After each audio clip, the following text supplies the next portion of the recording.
Morning to those of you on the west, and good afternoon, you on the east. Welcome to CUIIC Academy webinar. The webinar today is going to be designing intelligent infrastructure, integrating multi-utility build sensing and spatial data system by Rob Petruk.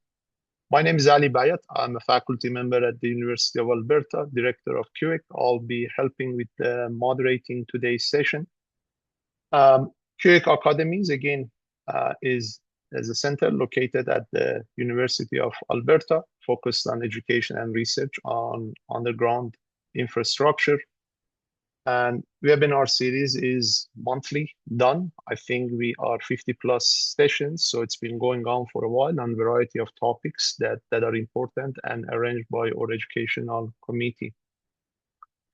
Upcoming CUIIC events, CUIIC Fall Summit, these are in-person events that's coming. So from September 15 to 17, there are two main workshops. Number one is underground safety. And day 2 and day 3 is pipe rehab. Please check CUIIC website and see the detailed information and agenda. There's been a lot of work put into the event. So if it interests you, you're welcome to join.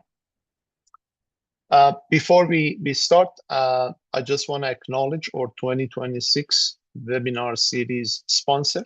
Ackerman is our sponsor this year, so we appreciate the support Ackerman is providing us. So the speaker for today is a good friend of mine. Rob is a senior global product manager with Dura-Line. He has executive MBA from Queen's University. He's been in telecom for 24 plus years. A lot of ideas, a lot of innovations by Rob. And we're going to listen to him today about the topic. Rob. Hi, everyone. Thank you for having me. Much appreciated. I'm just going to share my screen and get into it.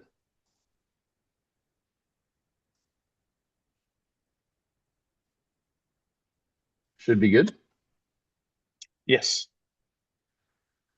All right. So what I'm hoping to walk you through today is a creation and an invention, an innovation that's come from years of pain of having to deal with multiple utility builds, inappropriate or inaccurate maps, multi-utility designs, and the lack of space that can exist in an infrastructure corridor in the public right of way. So when I think about infrastructure, when I think about design, when I think about spatial data, I think that the key idea is that each phase should create useful evidence for the next phase. If the corridor is designed well, it's easier to track. If the build is tracked well, it's easier to validate.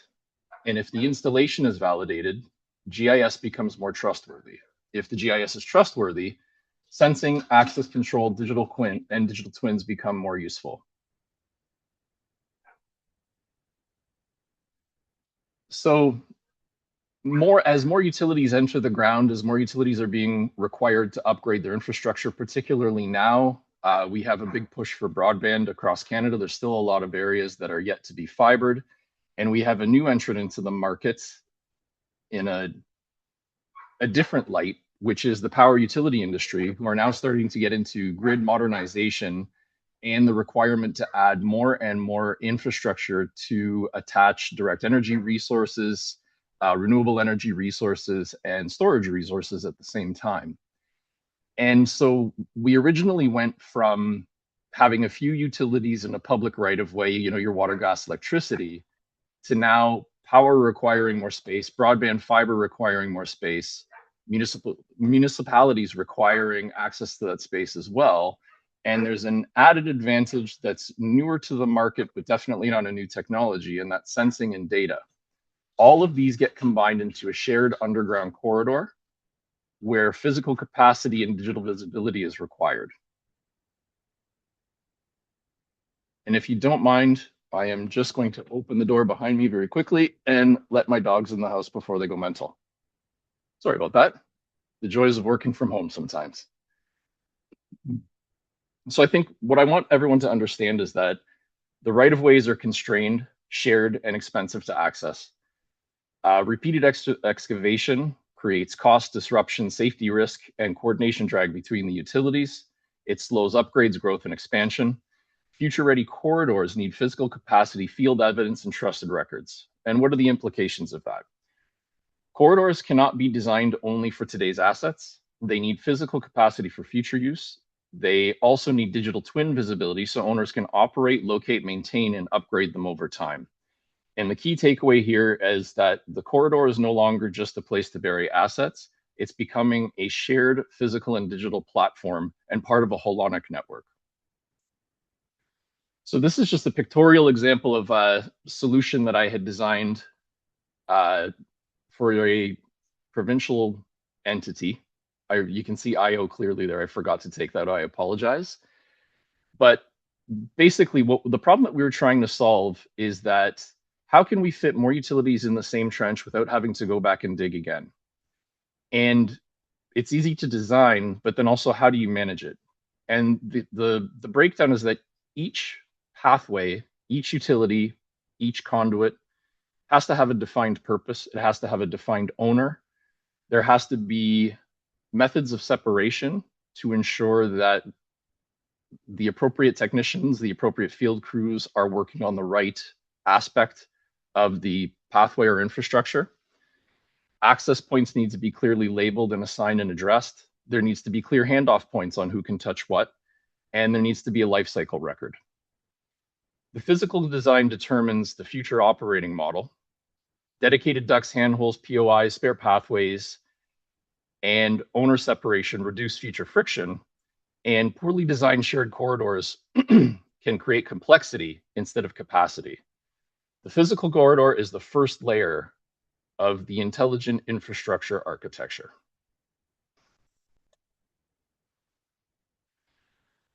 So following that, product choice should not be treated as a commodity decision. Pathway products encode long-term infrastructure options. For example, in telecom alone, multiple pathways support staged growth and expansion. So not from a business perspective, not every strand of fiber needs to be put in the ground at once. Spare capacity also, like I mentioned, reduces future excavation and work. Clear pathways improve maintainability. On the power utility side of the house, dedicated power pathways can support grid modernization, as I mentioned, DERs, ESS, electrification growth requirements, and future-ready pathway planning. So as you saw on the previous slide, I'll just flip back really quickly. It's really about determining and learning how we can fit more into the public right-of-way or into a construction corridor, and at the same point in time, ensure that the services, access, and stakeholders have defined and separated access points to prevent any cross-contamination or the accidental inclusion or work on someone else's infrastructure. And at this point, it becomes kind of critical because it's important that the design and engineering are standardized so they become ubiquitous across future builds. You're essentially creating your template and your blueprint for how you will expand in the future going forward. And the product decision is made during should be made before the construction phase, so that on the operational consequences are not suffering eternally with every new advancement, every new upgrade, every maintenance issue that could possibly come up. So where does this all break down? Typically, the flow happens, you pull whatever data or maps you have that are available when you're designing, you create your design record, you plan out your build, you build it in the field, you collect as-builts, and then you are left with locate, maintenance, and upgrades. But at each step of the process, from design to build to operate,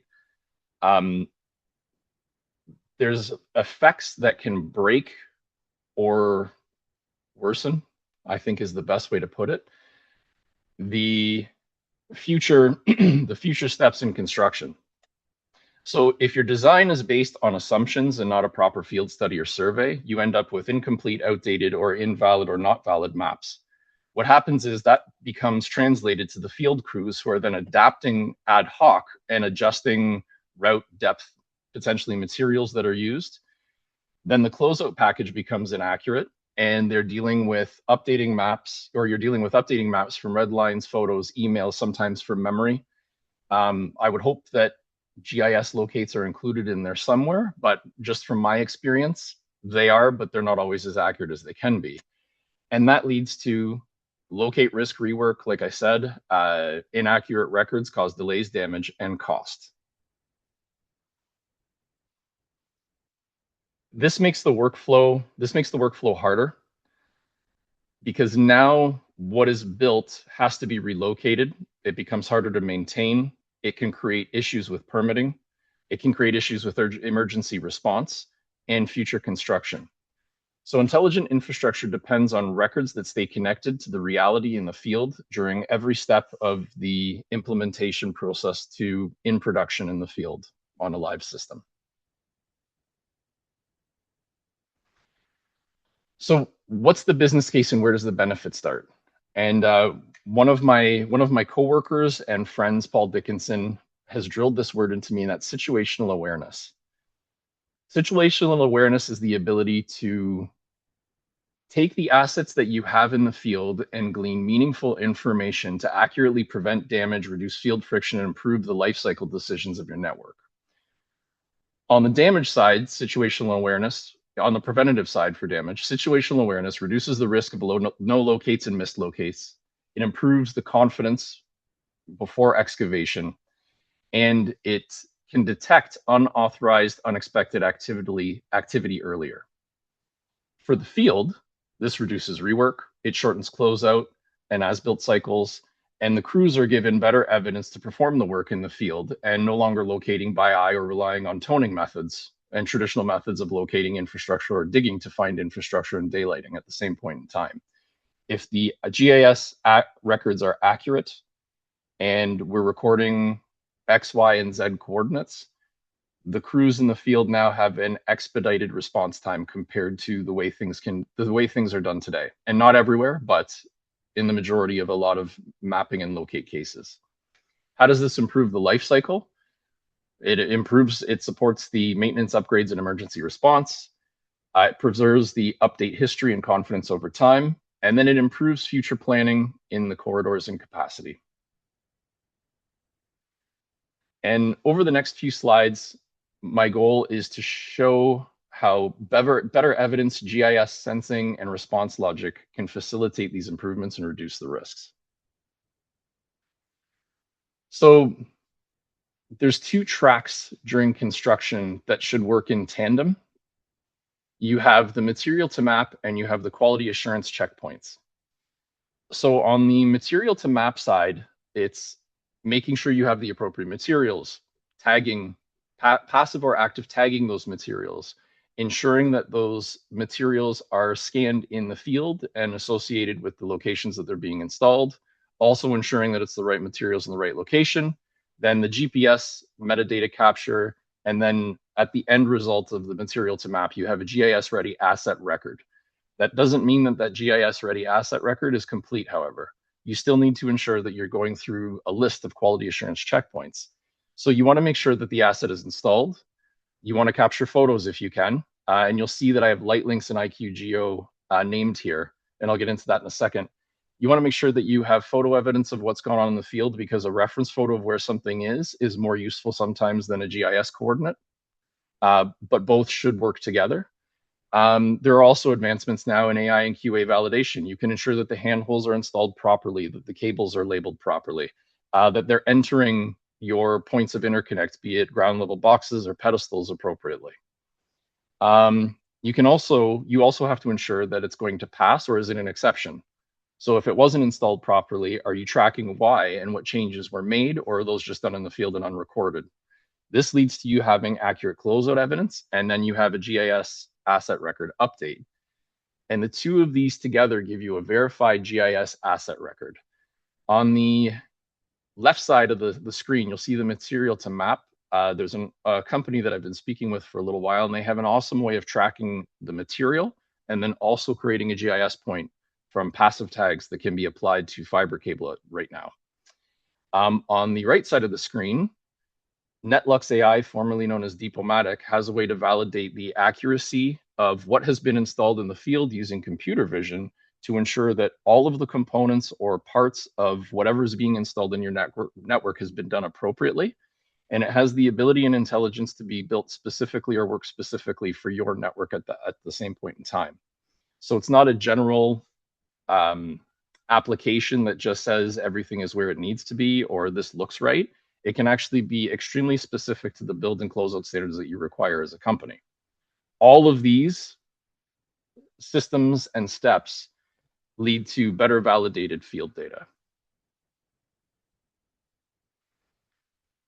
So trusted records require measurable confidence. And what does that mean? So what is it? It's identity confidence, it's location confidence, it's quality assurance confidence, it's governance confidence, and it's lifecycle confidence. This leads to three instances in your records. The first is record confidence. You have a source, you have evidence, you have timestamps, you have capture methods, and you have update history. That improves your record strength with your GPS, your tags, your photos, your quality assurance, your tickets, and sensing. And that improves your record value because now you're able to do better locates, faster maintenance, smarter upgrades, stronger response logic, and a more reliable digital twin.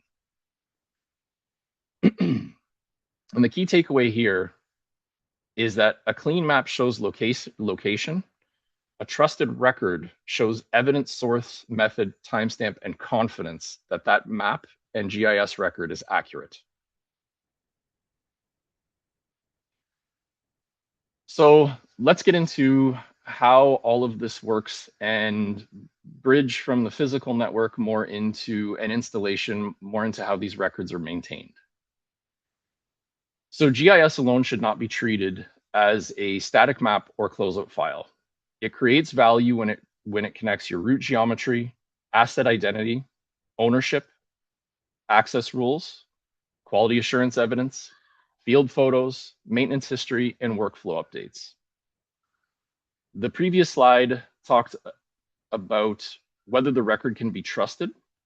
The focus here is how the trusted record gets used. GIS becomes the operating record when downstream teams work from the same evidence base. And the key takeaway here is that GIS is most valuable when it connects field evidence to operational workflows in a life cycle. So in the center, you have your GIS operating record.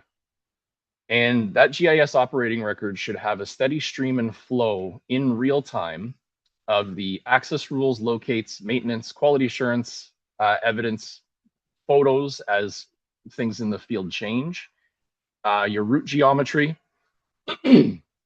your tag reads, and now your sensing events. With those events in your GIS system, what you're able to do is identify the material, the location, provide photos, provide deeper system information to the crews that are working in the field to perform repairs, installations, updates, and so on. So the real quick connected workflow is plan and design, build and capture, QA and validate, operate and maintain, respond and locate, analyze and improve. So the goal is that you're creating a continuous cycle of information and a continuous cycle of knowledge and a continuous cycle of improvement. So when does sensing actually become useful? So along a fiber route, I'm not sure how deep all of you are into sensing, but basically along a fiber route, you have the ability to associate that fiber, that sensing fiber that you're using, that GIS location with the asset owner and an alert system. That alert system can either determine if someone needs to be dispatched, if it's just an inspection and a phone call, or if it's something that can be ignored. So when thinking about damage prevention and sensing in particular, in the frame or the example that I'm going to show you in a couple slides, what you're able to determine is where there's a disruption in your network and where that disruption is taking place. If you are working in a multi-use, multi-utility situation, which is ideal, then all of the utilities that are in that space where that event is taking place can be notified all at the same time. The benefit of this is that you're not waiting for the call after a damage has happened. You're getting information in real time that there's a disruption in your network as a backhoe hits the ground before your utilities are struck, unless they're working extremely quickly. Nonetheless, you're still able to get real-time information on assets with accurate GIS information, if you've collected it, to let you know and identify anything from vibration to excavation activity to movement to corridor disturbance. The detection alone is not enough. It's about taking the signal when it becomes useful tied to context. So like I said, where did the event occur? Which assets are nearby? Who owns them? Is there an active ticket? Was a permit issued for that area, and is this an expected activity? Sensing tells us something's happening. GIS helps us determine where it's happening and what may be affected. So it's not just about detection, it's about matching that detection to the asset in context. So triggering and having an alert is one thing, but it only makes sense if it's triggering the right response. So, pardon me, I'm just going to clear my throat.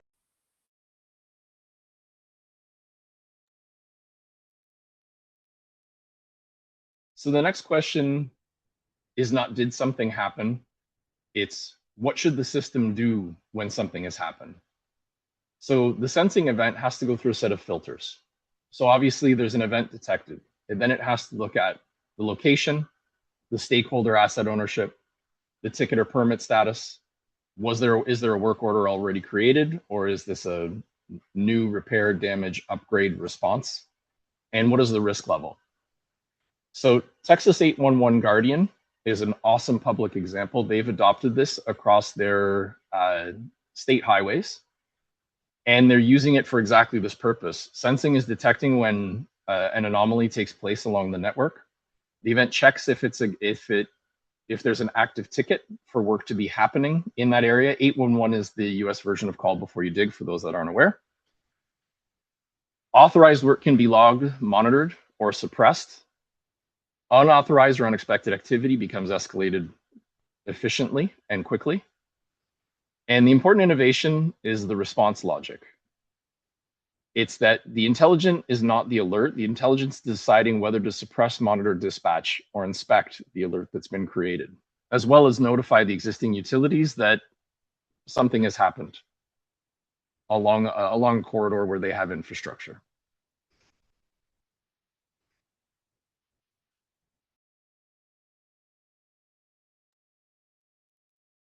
So once you have these digital records, once the workflows are connected and the appropriate utilities are in the list to be notified, access control becomes part of the infrastructure model. And this is where we deviate down to the utility operational level a little bit more. So not every user should have access to every aspect of the infrastructure or what's contained therein. Access has to depend on the role of either the person or the utility, the credentials that they have, the location that's taking place, the task, and the asset type. For example, a field technician may need to be able to view cabinets, vaults, transformers, corridor segments, ducts and vaults, fiber layer and splicing information, and tickets and alarms. But they may not need in-depth information into the types of transformers, the feeder cables that may be there, the direct energy resources that could be attached, anything to do with SCADA or telemetry, or necessarily ownership. They only need to have the information that's pertinent to the repair that they're taking care of. An advanced tech, just increase the amount that they may have access to, and then an engineering knock center, full access to everything that's available. And the idea here is that you can send the right crew or the right person to perform the right task when an event is sensed or when there's an issue within your network itself. And what this leads to is your mapping system becoming the access boundary and the user rights becoming the gatekeeper and ensuring that the right data at the right location is provided for the right reason and the right task. So I apologize for my pyramid. I had to use smart art because well, I was getting a little bit sick of drawing a bunch of diagrams and visuals. And I couldn't draw a pyramid as well as smart art could. So let's get into the digital twin aspect of this now. So we were talking about data collection in the field. We've been talking about sensing. We've been talking about verifying records. And a digital twin cannot be built accurately or properly without those records being extremely accurate. And a digital twin is not intended just to be a better visualization of a network. It's intended to be an actual working test laboratory that allows you to make virtual changes and adjustments before applying them to your actual network in the safety of a contained environment without having to worry about taking aspects of your network down. And it's only useful if the underlying asset and records are trusted. If the base records are weak, the twin becomes a polished interface for bad data. The common failure points, like we mentioned earlier, are the root geometry is wrong, asset identity is incomplete or inaccurate, ownership of the different assets is unclear, field changes were not captured, maintenance history may be discontinued, or there was an error of omittance or committance where the records weren't being updated. So this is where a digital twin can fall apart quickly. And the value of a digital twin is not the visualization alone. The value is having a verified model that supports planning, maintenance, upgrades, emergency response, lifecycle management, and investment decisions. And a digital twin depends on verified location identity, condition, ownership, access, and update history. And it really does become a continuous life cycle that can mirror the physical network that you've built and should mirror the physical network that you've built.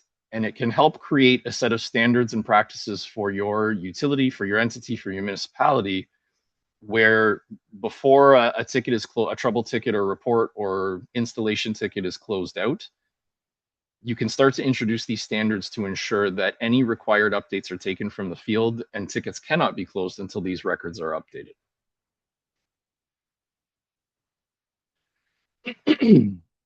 So stakeholders and utilities should design the infrastructure and the data model together. So there's physical design, field evidence, operating records, and governance. What we need to ensure is that going forward, or what we should try and do going forward, is ensure as much collaboration between utilities, be it at the municipal level, be it inter-utility.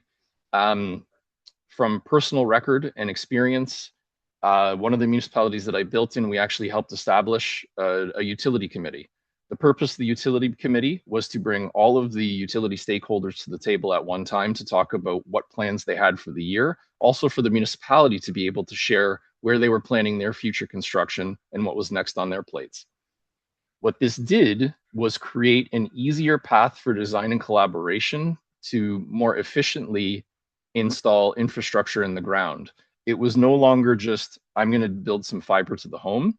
It became, I'm going to install more fiber to the home, along with ensuring that the power utility has space in the right of way if it's an open trench, or they're aware of where I'm building so it can help them plan their next steps at the same point in time. Where this gets really awesome is if you are in telecom, you could end up installing potentially competition, but at the same point in time, you can also end up reducing your cost and your rework later. If you are doing a joint use utility build across all of the utilities, what happens is you gain collaboration, you create a network, and you get the ability to meet the decision makers, the planners, and the people responsible for maintaining the infrastructure in the same corridor and right of way that you're in. What this helps with is future collaboration.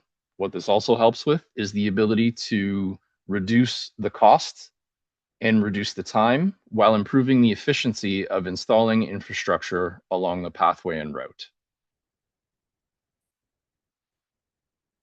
And the overall goal is to avoid the common failure model to build the infrastructure first, then try to reconstruct the asset later from records or from photos, red lines, and emails, and then end up with an incomplete closeout package. So just to go back to my pyramid, like I said, I didn't feel like redrawing it again, but intelligent infrastructure requires connected physical, spatial, and operational systems. You have at the very base layer, you have your multi-utility physical corridor. Then from there, you have field validation and quality assurance, ensuring that you're accurately recording what is going in the ground where. That doesn't mean you have to share all of that information, but at least for your own records, you have the best and most accurate records you can. You have GPS, GIS, and tagged asset evidence, right materials, right place. When you add sensing and workflow rules, your GIS operating records, you then are creating these spatial containers for alerts and notifications and role-based access. And this leads to an eventual accurate digital twin and lifecycle management. Physical corridors are meant to create shared capacity. Field evidence tags GIS create trusted assets and records. Sensing, governance, and lifecycle workflows turn records into operational intelligence. And that's all for me. I'll pass it back to you, Ali. Thank you, Rob. It's very interesting. Just for the audience, there's a QA part. You can type your question. I'll try to ask Rob. So I forgot to mention at the beginning. I'll start with a question for myself, Rob. So we all get the value, right? But at the same time, this is a lot of change. And we are in a domain that change is not easy. So it's been, and data shows that, like, I mean, in construction, infrastructure change is always very slow because it requires a lot of parties coming together. From your point of view, what is realistic? What are the main obstacles? What is realistic, and how long is it going to take? I'm going to flip the question around a little bit. Well, I'll start with an obstacle first. The obstacle has always been a reluctance for other utilities, particularly that are in the same industry that you are in, to want to share records. So that's probably the biggest hurdle that exists at this point in time. However, with grid modernization, there is a new avenue to start pursuing collaborations like this. So here's a good place to explain it, I think. So in the power utility space, there's an increasing need for them to become the masters of their own asset and communication networks as opposed to relying on third party. We see it a lot in the US right now with grid modernization, where they're incorporating fiber and they're incorporating wireless technologies, LTE technologies for asset management and monitoring. At the same point in time, some of these utilities are venturing into providing fiber to the home. So there is a natural and logical connection for collaboration between existing telcos operating in spaces where power utilities are undergoing grid modernization.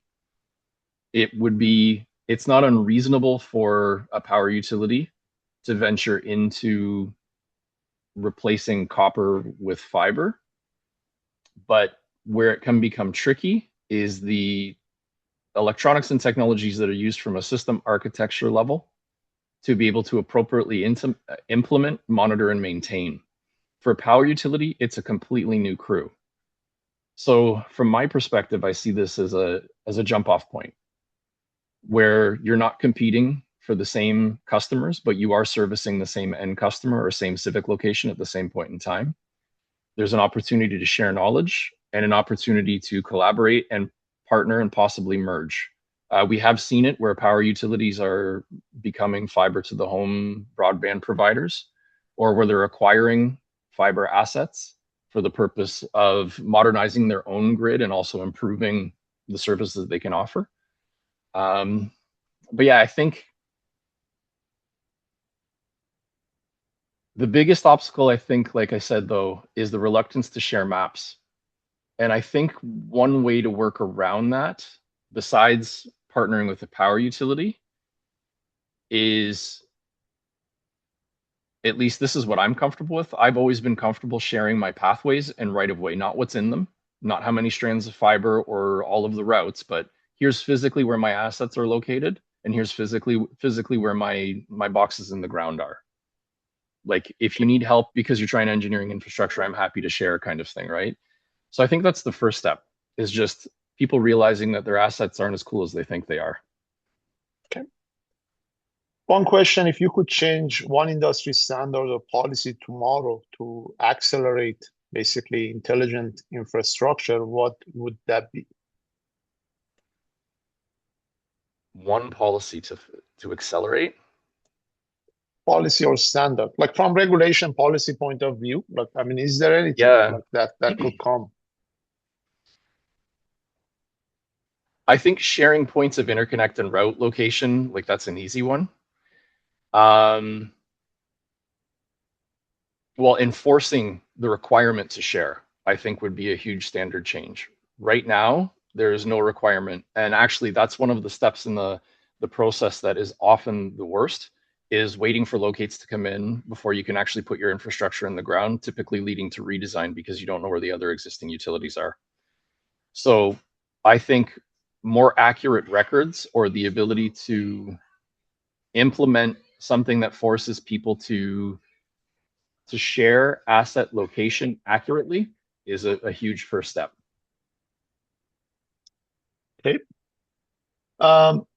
One question here is, do you see artificial intelligence, AI, playing a part in advance of grid enhancements?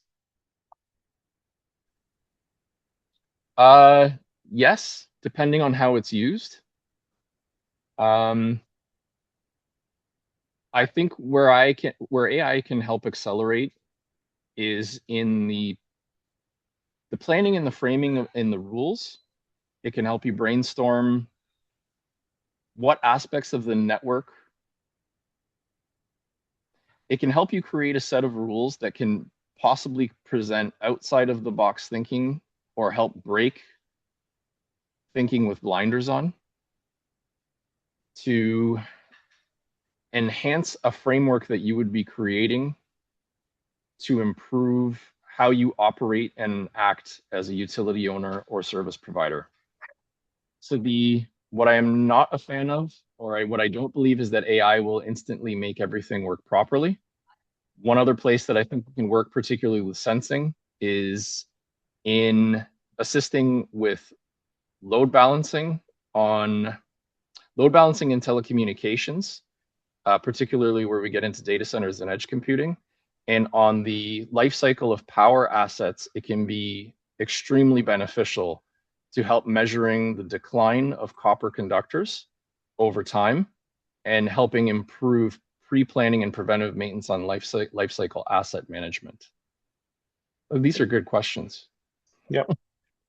We have time for one more. So many organizations are excited about digital twin. In your opinion, are we focusing too much on visualization instead of improving the quality of the underlying data?